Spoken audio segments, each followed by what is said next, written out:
اس بات کا اللہ تعبدون کہ تم مت عبادت کرو سوائے اللہ ہی کی. عبادت صرف کس کی کرنی ہے؟ اللہ ہی کی. وبالوالدین احسانا. یہاں پر بھی سو بنی اسرائیل میں اللہ نے جو دوسرا حکم دیا ہے، پہلا حکم کہ عبادت میں نے تمہیں پیدا کیا ہے، تمام چیزیں میں نے تمہیں دی ہیں، لہذا عبادت بھی میری ہی کرنی ہے.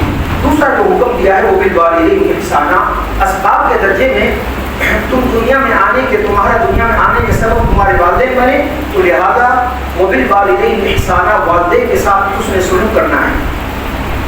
اما یبلغن عندک الکبر احدهما او کلاہما. اللہ پاک ارشاد فرماتے ہیں اما یبلغن عندک الکبر احدهما، تمہارے سامنے دونوں بڑھاپے کو پہنچ جائے، او کلاہما، یا دونوں میں سے ایک بڑھاپے کو پہنچ جائے، فلا تقل لهما اف. اللہ اکبر. کیا فرمایا؟ ولا تقل لهما اف، ان کے سامنے اف تک نہیں کہنا. ولا تنہرهما، ان کو ڈانٹنا بھی نہیں، بدتمیزی کے ساتھ پیش نہیں آنا. وقل لهما قولا کریما، ان کے ساتھ نرمی کے ساتھ گفتگو کرنی ہے. واخفض لهما جناح الذل، اللہ پاک نے ارشاد فرمایا کہ ان کے سامنے شفقت سے عاجزی کے ساتھ جھکے رہو. وقل رب ارحمهما كما ربياني صغيرا، اور کہو اے میرے رب جس طرح انہوں نے مجھے بچپن سے پالا اسی طرح تو بھی ان پر رحم فرما. اسی طرح متعدد سورتوں کی متعدد آیات کے اندر اللہ رب العزت نے حکم دیا ہے کہ والدین کے ساتھ حسن سلوک کرنا ہے.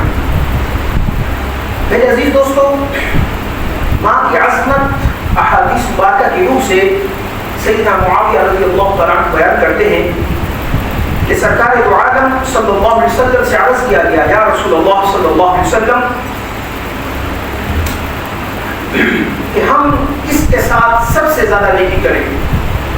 اللہ کے پیارے حبیب صلی اللہ علیہ وسلم نے ارشاد فرمایا تمہاری نیکی کے سب سے زیادہ مستحق جو ہے وہ تمہاری ماں ہے. پھر عرض کیا یا رسول اللہ اس کے بعد؟ ثم من، اس کے بعد اللہ کے نبی صلی اللہ علیہ وسلم نے دوسری مرتبہ ارشاد فرمایا سب سے زیادہ تمہاری نیکی حسن سلوک کا مستحق کون ہے؟ تمہاری ماں. تیسری مرتبہ پھر سوال کیا گیا تو پھر اللہ کے نبی صلی اللہ علیہ وسلم نے ارشاد فرمایا تمہاری ماں. چوتھی مرتبہ عرض کیا یا رسول اللہ صلی اللہ علیہ وسلم، پھر اس کے بعد اللہ کے نبی صلی اللہ علیہ وسلم نے ارشاد فرمایا پھر اس کے بعد تمہارا باپ ہے.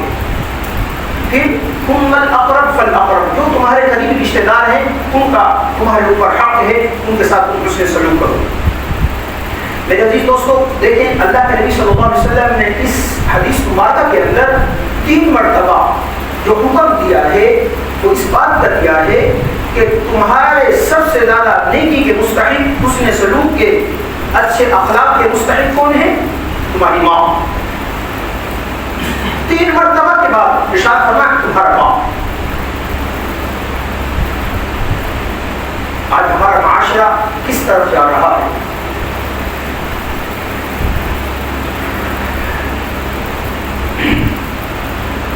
جو شخص ماں کے ساتھ نیکی کرے گا نا، اللہ پاک اس کے بدلے اس کے گناہوں کو معاف فرما دے گا. حضرت عبداللہ بن عمر رضی اللہ تعالیٰ عنہ بیان کرتے ہیں کہ اللہ کے نبی صلی اللہ علیہ وسلم کے پاس ایک شخص آیا. اس نے آ کر عرض کیا یا رسول اللہ صلی اللہ علیہ وسلم، میں نے بہت بڑا گناہ کیا ہے، بہت زیادہ گناہ کیے ہیں، کیا معافی کی کوئی صورت ہے؟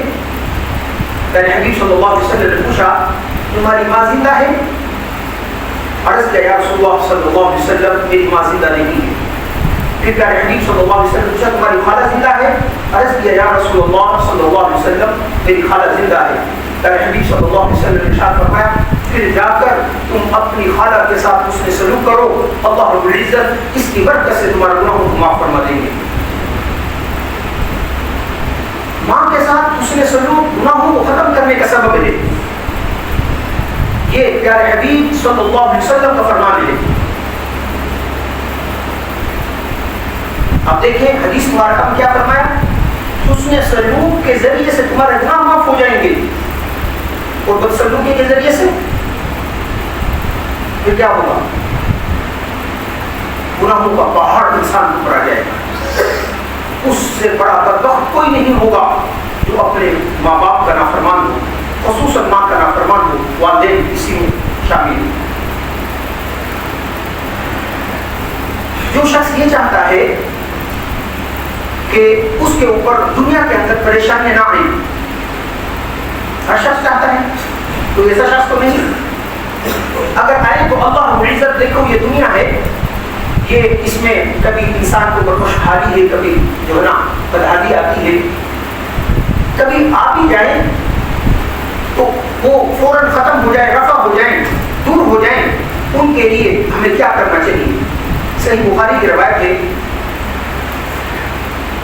عبداللہ بن عمر رضی اللہ تعالیٰ عنہ بیان کرتے ہیں کہ اللہ کے نبی صلی اللہ علیہ وسلم نے ارشاد فرمایا، بنی اسرائیل میں سے 3 افراد کے واقعات پیارے نبی صلی اللہ علیہ وسلم بیان فرمائے، جس کو امام بخاری رحمۃ اللہ علیہ نے بیان کیا ہے۔ فرمایا ان 3 افراد نے جو اعمال کیے وہ للہ باللہ کیے، اس کا مطلب یہ ہے خالصتاً اللہ رب العزت کی رضا کے لیے کیے، کوئی دنیا کا مقصود نہیں تھا، کسی کو دکھلانا نہیں تھا، بس اللہ کی رضا مقصود تھی۔ پہلا شخص، اللہ کے نبی صلی اللہ علیہ وسلم نے فرمایا کہ ایک شخص نے ایک مزدور کو مزدوری پر لیا، اب اس وقت مزدور کو مزدوری پہ لیا تو اس سے جو معاملات کے پائے وہ ایک فرق کے پائے، اس کا اس وقت جو پیمانہ تھا وہ 3 ساع بنتا تھا، آج 1 ساع کی تقریباً 3.5 کلو قیمت بنتی ہے، کوئی بھی اجناس آپ لے لیں، تو یہ اس کے درمیان یعنی مالک اور مزدور کے درمیان معاہدہ طے پا گیا۔ مزدور مزدوری کرتا رہا، شام ہو گئی، کسی بات پر مالک سے اس کی انبن ہو گئی، یہ مزدور مزدوری چھوڑ کر چلا گیا۔ اب اس صاحب نے ہماری طرح اس مال کو رد نہیں کیا، اچھا ہوا بھاگ گیا، مزدور بھاگ گیا، کوئی میری 1000 روپے کی بچت ہو گئی، نہیں، اس نے اس فرق جو 3 سا بنتے تھے، جو چاول کے حساب سے اس نے لگائے تھے، اس نے ان 3 سا چاولوں کو کیا کیا؟ گویا کاشت کیا۔ اب وہ مال پھولتا پھلتا رہا، بڑا ہوا، اس نے ان کے ذریعے سے بڑا ریبڑ خریدا، اس کا گائے بھینس بکریوں کا۔ ایک وقت کے بعد یہ شخص آتا ہے، کون؟ مزدور، اس مالک کے پاس آتا ہے کہ بھائی میں نے آپ کے ہاں مزدوری کی تھی، میں اپنی مزدوری چھوڑ کر چلا گیا آپ سے ناراض ہو کر، لہذا میرا حق دو۔ یہ مالک کیا کہتا ہے؟ یہ جو گائے بیل بکریاں یہ ریوڑ ہے نا، یہ تمہارا لے جاؤ۔ مزدور کہنے لگا اللہ کے بندے، میرا اور آپ کا جو معاہدہ ہوا تھا وہ 3 سال کے ہوا تھا، یہ تو اتنا بڑا ریوڑ ہے۔ اب مالک نے مکمل تفصیل واقعہ بیان کیا کہ تم مجھے وہ چھوڑ گئے تھے جو 3 سا چاول، ان کو میں نے کاشت کیا، اس کے ذریعے سے اللہ نے اتنا نفع دیا کہ مکمل ریوڑ کھڑا ہے، یہ تم تمام کی تمام چیزیں لے جاؤ۔ بغیر چوں چرا کے اس شخص نے وہ مال اس مزدور کے حوالے کر دیا۔ دیکھیں کتنی بڑی امانت تھی، دیانت تھی، چاہتا تو 3 سال دے دیتا، باقی اپنے پاس رکھ لیتا، لیکن اس نے اتنی بڑی عمل کیا کہ بھائی اللہ کی ذات دیکھ رہی ہے نا، میں نے کسی کے مال سے یہ مال کمایا ہے، وہ تمام اس کو دے دیا۔ تو اللہ کے نبی صلی اللہ علیہ وسلم نے ارشاد فرمایا یہ 3 جو شخص تھے بنی اسرائیل والے، یہ سفر کر رہے تھے، اسی دوران بارش آئی تو اب ان کو چھپنے کے لیے کوئی جگہ نہ ملی، یہ غار پہ جا کر چھپ گئے، وہاں پر گئے تو ایک غار کے منہ کے اوپر آ کر بڑا سا پتھر اس نے غار کے منہ کو بند کر دیا۔ اب ان کو سوائے موت کے علاوہ کوئی چیز نظر نہیں آ رہی تھی۔ انہوں نے آپس میں مشورہ کیا کہ بھائی ہر شخص جس نے جو عمل کیا ہے نا للہ فی اللہ، اللہ کی رضا کے لیے وہ پیش کرے، اس عمل کے ذریعے سے اللہ کو عزت سے دعا کرے اللہ پاک ہماری اس بلا و مصیبت کو دور کر دے۔ اب دیکھیں اس نے یہ عمل پیش کیا کہ باری تعالیٰ اگر یہ عمل آپ کی رضا کے لیے تھا، آپ بہتر جانتے ہیں، تو اس غار کے منہ سے اس پتھر کو دور کر دیجئے۔ اب وہ پتھر سرکہ دور ہو گیا۔ دوسرے شخص نے جو ہے نا اپنے نیک عمل پیش کیا کہ باری تعالیٰ آپ بہتر جانتے ہیں کہ میں ایک چرواہا ہوں، میرے پاس بھیڑ بکریاں ہیں جو میں جنگل میں چرانے کے لیے جاتا تھا، اور اس کے بعد جس وقت میں واپس آتا تھا تو سب سے پہلے جو دودھ دھوتا کن کا؟ بھیڑ بکریوں کا، وہ اپنے بچوں کے لیے پیش نہیں کرتا تھا، اپنی بیوی کے لیے پیش نہیں کرتا تھا، بلکہ اپنی والدین کے سامنے پیش کر کر وہ جس وقت سیراب ہو جاتے نوش کر لیتے، اس کے بعد میں اپنے بچوں کو پلاتا تھا۔ ایک دن میں دیر ہو گئی، اتفاق سے دیر ہو گئی، شام کو جس وقت آیا، اب حالت یہ ہے کہ والدین جن کا پینا بھی کھانا بھی یہی صرف دودھ تھا، وہ سو چکے تھے، یا اللہ آپ جانتے ہیں میں وہ کولا لے کر، وہ کٹورا لے کر اپنے والدین کے قدموں میں کھڑا رہا، ان کو جگایا نہیں۔ جب یہ خود بیدار ہوں گے ان کے سامنے پیش کروں گا، میرے چھوٹے چھوٹے بچے بلکتے رہے، روتے رہے، میں نے ان کو دودھ نہیں دیا۔ کہ باری تعالیٰ اگر یہ عمل اپنے والدین کے ساتھ میرے آپ کی رضا کے لیے تھا تو اس چٹان کو دور کر دیجیے اس دار کے منہ سے۔ اللہ کے نبی صلی اللہ علیہ وسلم نے ارشاد فرمایا وہ چٹان اتنی دور ہو گئی کہ آسمان نظر آنے لگا۔ تیسرا شخص اس نے اپنا نیک عمل پیش کیا، یا اللہ آپ بہتر جانتے ہیں میری چچا زاد بہن تھی، خوبصورت بہت میں اسے پسند کرتا تھا، اس کو ایک وقت مال کی ضرورت پیش آئی، 100 اشرفیاں میں نے وہ مشکل سے جمع کی، اس کے بعد میں نے جو ہے نا اس کے ساتھ اپنے خواہش پوری کرنے کی کوشش کی اور میں اس کی دونوں ٹانگوں کے درمیان بیٹھ بھی گیا۔ اس نے مجھے اللہ کا خوف دلایا، مجھے آپ کا خوف آیا، میں وہیں سے اٹھا، اگر یہ اللہ یہ عمل آپ کی رضا کے لیے ہے کہ باری تعالیٰ میری ہمارے اس مشکل کو دور کر دیجئے، اس چٹان کو اس منہ سے دور کر دیجئے۔ اللہ کے نبی صلی اللہ علیہ وسلم نے ارشاد فرمایا وہ چٹان اس غار کے منہ سے دور ہو گئی، وہاں سے وہ 3 افراد بنی اسرائیل کے لوگ نکلے اور ان کی جان بچ گئی۔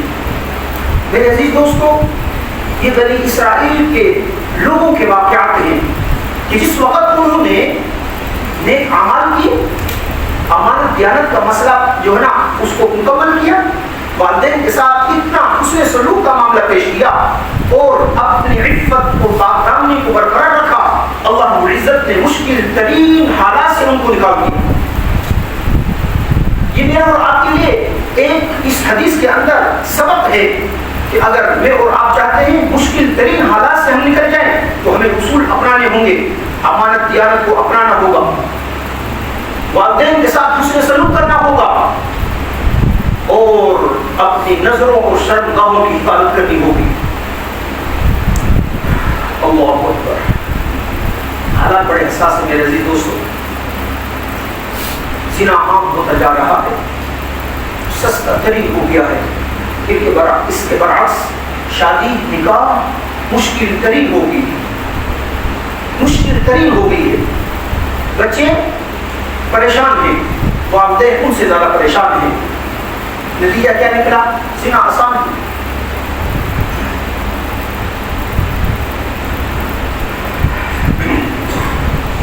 محترم سامعین، ام المؤمنین ام عائشہ صدیقہ رضی اللہ تعالی عنہ بیان کرتی ہیں سرکار دو عالم صلی اللہ علیہ وسلم نے ارشاد فرمایا اللہ رب العزت نے مجھے جنت کی سیر کروائی، میں نے جنت کے اندر ایک شخص ہے ان کے قرآن کریم کی تلاوت سنی، میں بڑے پریشان ہوا، میں نے فرشتوں سے کہا یہ کیا، یہ کس کی آواز ہے؟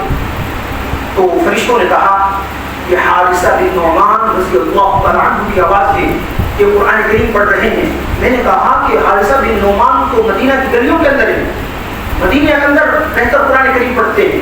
فرشتوں نے کہا یا رسول اللہ صلی اللہ علیہ وسلم حارثہ بن نعمان نے اپنی والدہ کی اتنی خدمت کی، اتنی خدمت کی، اتنی خدمت کی کہ وہ قرآن کریم مدینہ کی گلیوں میں پڑھتا ہے، اللہ رب العزت اس قرآن کریم کو جنت میں فرشتوں کو سناتے ہیں۔ یہ کیا ہے؟ والدہ کی فرما برداری، اطاعت عام چیز نہیں۔ دیکھیں تمام امت کا متفقہ فیصلہ ہے، امت اس پر متفق ہے کہ محمد صلی اللہ علیہ وسلم کے بعد کوئی بھی نبی پیدا نہیں ہوگا۔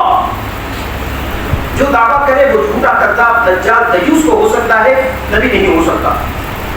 اسی طرح جس طرح محمد صلی اللہ علیہ وسلم کے بعد کوئی نبی نہیں پیدا ہو سکتا، اسی طرح کوئی صحابی بھی نہیں آ سکتا۔ لیکن اللہ کے نبی صلی اللہ علیہ وسلم نے دیکھیں صحابہ اکرام رضوان اللہ علیہم اجمعین کی کتنی فضیلت ہے. قرآن کریم نے ان کو جنتی ہونے کا دنیا کے اندر جو ہے نا پیمانہ کو سرٹیفکیٹ دے دیا ہے کہ یہ جنتی ہیں. اب اگر کوئی شخص کامیاب شخص کو کہے کہ نعوذ باللہ ثم نعوذ باللہ ناکام ہے تو کہ یہ لوگ ناکام ہیں، تو ہمارے کہنے سے وہ ناکام ہو جائے گی یا کسی بھی شخص کے کہنے سے وہ ناکام ہو جائے گی؟ بھائی جن کی کامیابی کا اعلان اللہ نے کر دیا ہے، میں اور آپ یا کوئی بھی شخص دنیا کا وہ اپنی زبان اپنے دماغ اور دل کو تو خراب کر سکتا ہے، لیکن ان کی شان میں ذرہ برابر بھی کمی نہیں آ سکتی. آپ بتا سکتے ہیں کہ دنیا کے اندر کہاں کہاں پر کس وقت قرآن کریم پڑھا جا رہا ہے؟ اس کا جواب یہ ہوگا ہر جگہ ہر وقت 24 گھنٹے میں پوری دنیا کے اندر قرآن کریم پڑھا جا رہا ہے. جب ہر وقت ہر جگہ قرآن کریم پڑھا جا رہا ہے تو اللہ رب العزت قرآن کریم کے ذریعے ان اصحاب محمد اصحاب پیغمبر صلی اللہ علیہ وسلم کی عظمت و شان کو بیان فرما رہے ہیں. لیکن قربان جائیں کہ ماں کی خدمت کی وجہ سے ان صحابہ اکرام میں سے جلیل القدر صحابہ اکرام رضوان اللہ علیہم اجمعین میں سیدنا عمر رضی اللہ تعالیٰ عنہ، سیدنا علی بن مرتضیٰ رضی اللہ تعالیٰ عنہ ہیں. سرکار دو عالم صلی اللہ علیہ وسلم نے ارشاد فرمایا، اے عمر تمہارے پاس یمن سے کچھ لوگ آئیں گے. اس لیے آئیں گے تاکہ تمہارے ساتھ مل کر وہ جہاد میں شریک ہوں. اور یمن میں ایک قبیلہ ہے جس کا نام مراد ہے. اس قبیلے کی ایک شاخ ہے قرن. وہاں پہ ایک شخص ہوگا جس کا نام اویس بن عامر ہے. وہ جس وقت تمہارے پاس آئے تو تم نے اس سے اپنے لیے دعا کروانی ہے. اللہ اکبر. دیکھیں کون ہے؟ ایک طرف سرکار دو عالم صلی اللہ علیہ وسلم کے سسر ہیں، ایک طرف داماد ہیں. دونوں سے پیارے حبیب صلی اللہ علیہ وسلم فرما رہے ہیں کہ جس وقت وہ یمن کا شخص مراد قبیلے کا رہنے والا شخص اور اس مراد کی ایک شاخ قرن اس کا شخص، اور اس کی علامت یہ ہے کہ اس کے مکمل بدن پر برس کی بیماری تھی، وہ مکمل ختم ہو چکی، صرف سوائے ایک دینار کے وہ باقی ہے. وہ تمہارے پاس آئے تو تم نے اس سے اپنے لیے دعا کروانی ہے. صحابہ نے پوچھا یا رسول اللہ کیا اس کا کیسا عمل ہے، کون سا ایسا عمل ہے؟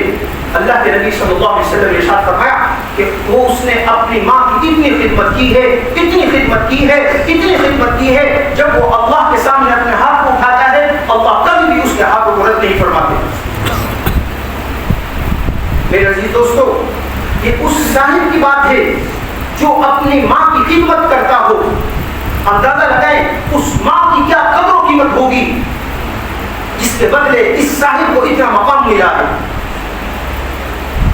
آج ہمارا المیہ یہ ہے کہ ہم سب تقریباً بالعموم میں یہ بات عرض کر رہا ہوں، لیکن الحمدللہ بہت سارے ساتھی الحمدللہ اپنے والدین کے بڑے فرما بردار ہیں. اس پر اللہ کا شکر ادا کریں.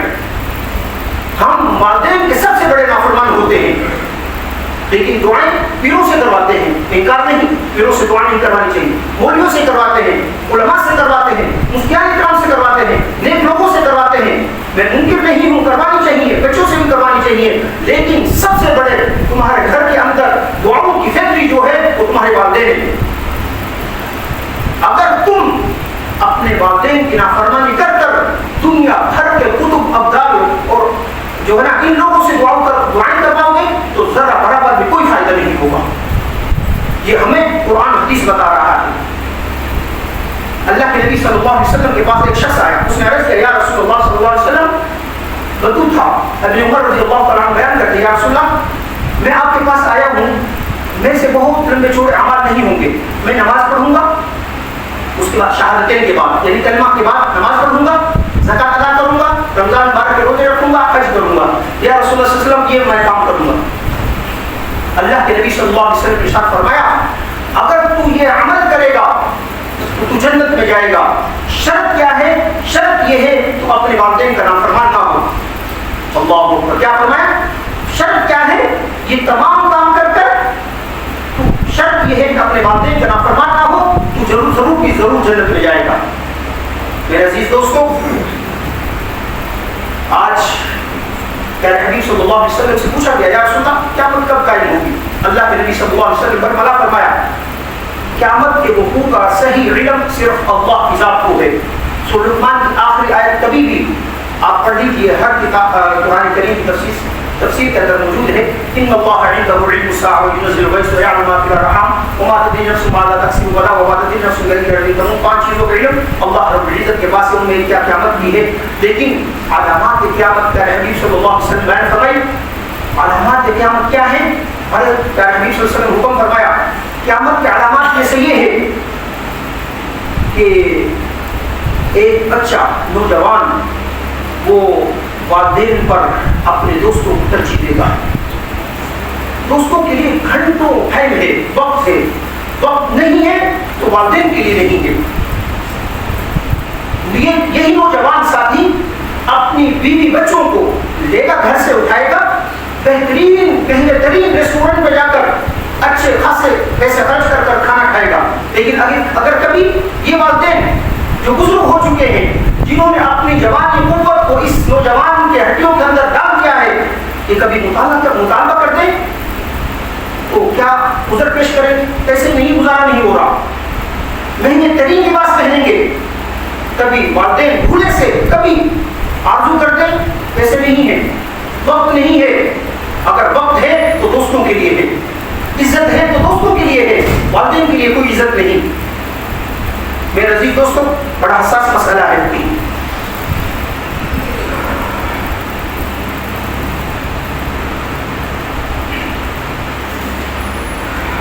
سیدنا ابو بکر صدیق رضی اللہ تعالیٰ عنہ نے بیان کیا, وہ روایت کرتے ہیں کہ سرکار دو عالم صلی اللہ علیہ وسلم نے بیان کیا کہ کیا میں تمہیں خبر دوں کبیرہ گناہوں میں سے کیا گناہ ہے؟ عرض کیا یا رسول اللہ صلی اللہ علیہ وسلم ضرور بتلائیں گے. اللہ کے نبی صلی اللہ علیہ وسلم نے ارشاد فرمایا اللہ کے ساتھ شرک کرنا اور والدین کی نافرمانی کرنا یہ کبیرہ گناہوں میں سے گناہ ہے. اللہ کے ساتھ شرک کرنا اور والدین کی نافرمانی کرنا. عبداللہ بن عمر یہ روایت کرتے ہیں سرکار دو عالم صلی اللہ علیہ وسلم نے ارشاد فرمایا کل قیامت کے دن وہ 3 افراد جن پر اللہ رب العزت نظر رحمت نہیں فرمائیں گے, ان میں سے پہلا شخص وہ ہے عاق الوالدین, والدین کا نافرمان. دوسرا ہمیشہ شراب نوشی کرنے والا. تیسرا کسی کے ساتھ احسان کر دیا نا پھر اس احسان جتلاتا ہے. اللہ رب العزت ان پر کل قیامت کے دن نظر رحمت نہیں فرمائیں گے. پھر فرمایا اللہ رب العزت کل قیامت کے دن 3 افراد کو جنت میں داخلہ نہیں فرمائیں گے. ان میں سب سے پہلا شخص کو کیا ہے؟ عاق الوالدین, والدین کا نافرمان. اللہ اکبر, والدین کا نافرمان, اللہ پاک اس کو جنت میں داخل نہیں فرمائیں گے.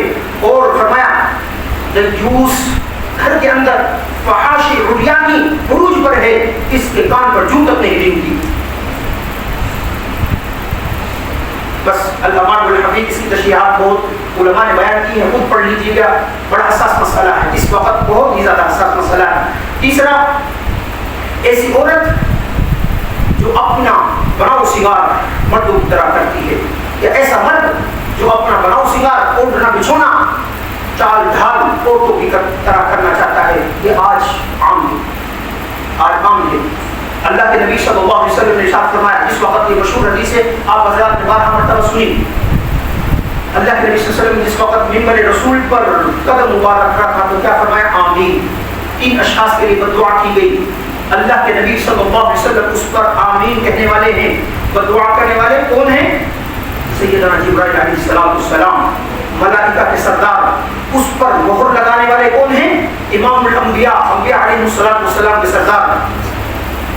سیدنا جبرائیل کا بددعا کرنا ہی کافی تھا, اس کی قبولیت میں ذرا برابر شک نہیں تھا.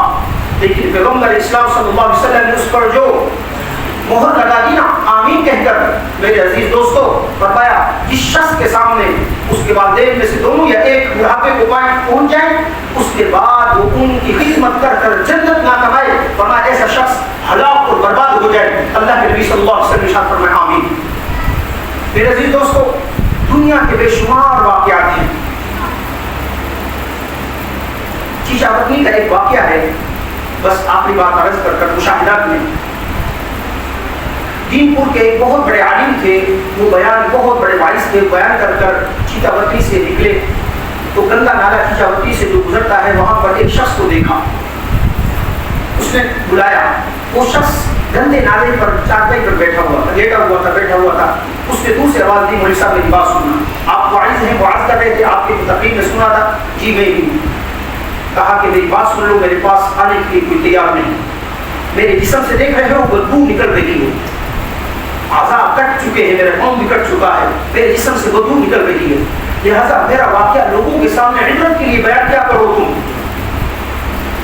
اللہ اکبر. دین پور کے وہ عالم نے کہنے لگا، بھائی ماجرا سنا. وہ کہنے لگا کہ میں بہت بڑا نافرمان ہوں، رات کو عیاشی فحاشی کر کر جس وقت رات 12-2 بجے آتا ہوں تو والدہ کو جاگ کر ہو پاتا ہوں. تو جوانوں، جس وقت ہم 12-1 بجے آتے ہیں نا تو ہمارے والدین ہمارے لیے جاگ رہے ہوتے ہیں. علیحدہ بات ہے انہوں نے آنکھیں بند کی ہوتی ہیں، لیکن ان کی حقیقت میں دل جاگ رہے ہوتے ہیں میرے اور آپ کے لیے کہ کب ہمارا بیٹا آئے گا، کب ہمیں سکون ملے گا. کہنے لگا میں بھی ان بدبختوں میں سے تھا، میں نے بری مجلس بری محفل اختیار کی، لوگوں کے ساتھ ایک دن میں نشے میں نشے میں دودھ تھا، آیا، والدہ نے کہا، خوب مجھے ڈانٹا ڈپٹا اور کہا کہ بڑا بے شرم ہے، اس وقت تک بوڑھی ماں کو تنگ کرتا ہے. مجھے پتہ نہیں چلا، میں نے چھتر نکالا، جوتا نکالا، اپنی والدہ کو مارا. میری والدہ نے آسمان کی طرف آنکھ کی. باری تعالیٰ اولاد تو انسان اس لیے مانگتا ہے کہ آخرت میں اور جو ہے بڑھاپے میں یہ ہمارا دست و بازو بنے، یہ ہمارے جو ہے خدمت کرے. کیا فائدہ اس اولاد کا؟ والدین کی آہ کہنا تھا، بس اس والدہ کی آہ کہنا تھا. کہنے لگے کہ میں رات کو 2 گھنٹے بعد مجھے پیشاب آیا، میں باہر نکلا، میری کسی چیز کے ساتھ ٹھوکر لگی، میرے پاؤں میں زخم آیا. وہ زخم سروں تک اتنا بڑھ گیا کہ تمام کے تمام ڈاکٹر اس سے جو ہے عاجز آ گئے. لشکر میڈیکل جو کالج ہے، ہاسپٹل ہے، امتحان کے گیا، ڈاکٹر نے کہا کہ ٹانگ کٹ جائے گی، کوئی حل نہیں، ٹانگ کٹ گئی. اس کے بعد گھر آیا، اس زخم سے بدبو شروع ہو گئی. بیوی نے بچوں نے نکال دیا، یہاں پر پینٹ کیا، خلاصہ بیان کر رہا ہوں. اس کے بعد بدبو آتی ہے، پکھیاں بیٹھتی ہیں، کوئی بھی بیوی پاس بیٹھنے کے لیے تیار نہیں، اولاد سب پاس بیٹھنے کے لیے تیار نہیں. لوگ اس طرح کتے کو روٹی ڈالتے ہیں نا، اس طرح ڈال کر چلے جاتے ہیں. میں دنیا کا وہ بد نصیب انسان ہوں جس نے اپنی والدہ کو تنگ کیا. مفتی صاحب، مولوی صاحب، لوگوں کے لیے سامنے میرا عبرت کا واقعہ بیان کیجیے کہ کبھی بھی کوئی بھی شخص اپنی والدہ کو تنگ نہ کرے. اللہ کی پکڑ بڑی سخت ہے، وہ فوراً آ جاتی ہے. اس نے مجھے یہاں پر نشان عبرت بنا دیا. میرے عزیز دوستو، بے شمار واقعات ہیں، بے شمار واقعات ہیں. علماء مفسرین اور محدثین نے ایک بات لکھی ہے، جو میں اور آپ نیک عمل کر رہے ہیں نا، اس کا بدلہ کل قیامت کے دن ہے. نیک عمل کر رہے ہیں، برائی کر رہے ہیں، اللہ پاک کوئی اس پر عموماً نہیں پکڑتے. لیکن والدین کے ساتھ حسن سلوک ہو، جبت سلوکی ہو، یہ ایک ایسا عمل ہے جو شخص چاہتا ہے کہ اس کے رزق میں اضافہ ہو، جو شخص چاہتا ہے کہ اس کے مال میں عزت میں اضافہ ہو، وہ اپنے والدین کے ساتھ اس سے سلوک کرے. جو شخص چاہتا ہے اس کی نیکیاں ختم ہو جائے، اس کی زندگی ختم ہو جائے، بے سکون ہو جائے، جو شخص چاہتا ہے اس کے مال میں جو ہے نا برکت ختم ہو جائے اور اللہ پاک اس کو اس دنیا میں بھی پکڑے، آخرت میں پکڑے، وہ والدین کی نافرمانی کرے. میرے عزیز دوستو، قرآن ہمیں حدیث مبارکہ یہ کہتی ہے کہ ہمارا حسن سلوک والدین کے ساتھ ہر وقت رہنا چاہیے. یہ صرف ایک دن کے لیے مدر ڈے بنا لینے سے کافی نہیں ہوگا. یہ اغیار کی چلائی ہوئی سازش ہے. بھائی اولڈ ہاؤس بنا دو، بس اس دن آپ کو لے جا کر وہاں پر پیش کر دینا، ان کی خدمت کر لینا، بس کافی نہیں. شریعت کہتی ہے ہر وقت، ہر آن، ہر گھڑی یہ تمہاری جنت بھی ہے، جہنم بھی ہے. اگر تم نیک اعمال کرو گے، ان کی خدمت کرو گے، اللہ پاک اس کے بدلے تمہیں جنت عطا فرمائیں گے. اگر تمہیں نافرمانی کی، اللہ کی جہنم بھڑکتی ہوئی تیار ہے. تو انشاءاللہ کوشش کریں گے نا اپنے والدین کی خدمت کریں. اس میں میرے اور آپ کے لیے کیا ہے، ہم خود بھی دین سیکھیں اور اپنے بچوں کو بھی دین سکھائیں. اگر ہم نے یورپ کا وہ تعلیم سکھائی نا، جس میں یہ پڑھایا جاتا ہے کہ بوڑھے جس وقت کھانسی کرنے لگ جائے، بلغم آنے لگ جائے، ان کو اولڈ ہاؤس میں چھوڑنے کی ضرورت نہیں، تو پھر ہمارے ساتھ ہم بھی گزری ہیں، ہمارے ساتھ یہی کچھ ہوگا. اللہ کو عزت سے دعا ہے اللہ پاک مجھے اور آپ کو قرآن حدیث کے مطابق اپنے والدین کی خدمت کرتے ہوئے زمانے کی توفیق عطا فرمائے. آمین.